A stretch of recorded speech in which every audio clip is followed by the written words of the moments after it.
एक साल पूरे होने पर भाजपा पिछड़ा वर्ग मोर्चा के प्रदेश अध्यक्ष भगत सिंह कुशवाहा ने सरकार की उपलब्धियां गिनाई। इस अवसर पर विधायक हरि सिंह सप्रे, वरिष्ठ भाजपा नेता मुकेश टंडन ने भी शिवराज सरकार की उपलब्धियों की जानकारी दी।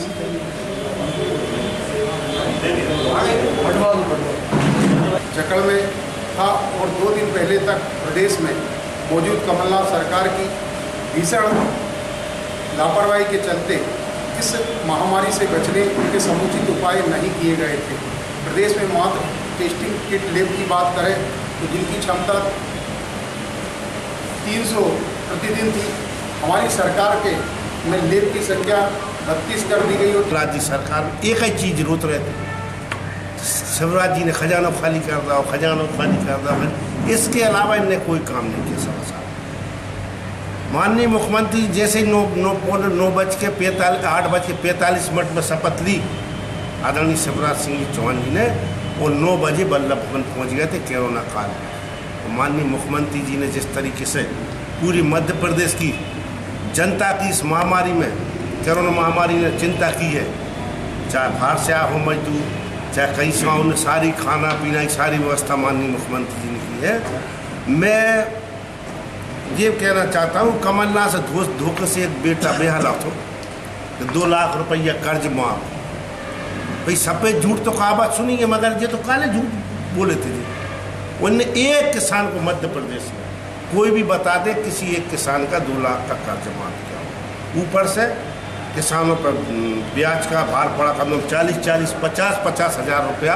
परिवार में कोई बीमार हो जाए तो उसको इलाज के लिए पैसा मिलता था, कोई हताहत हो जाए तो परिवार को संभालने के लिए पैसा मिलता था। 14,000 कर्म मंडल की किताबें हमारे यहाँ निरस्त कर दी गई। हमारे यहाँ ऐसा जनप्रतिनिधि बना कि जिसने ग्रामीण क्षेत्र में जनजीवन अस्त व्यस्त कर दिया। अज्ञानता के कारण किसानों को कह दिया कि आपको जो है पैसा भरने की जरूरत नहीं है, बैंक में ब्याज नहीं लगेगा।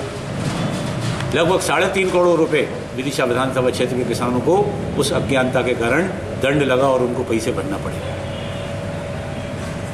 ग्रामीण क्षेत्र की स्थिति, सड़कों की हालत खराब हो गई।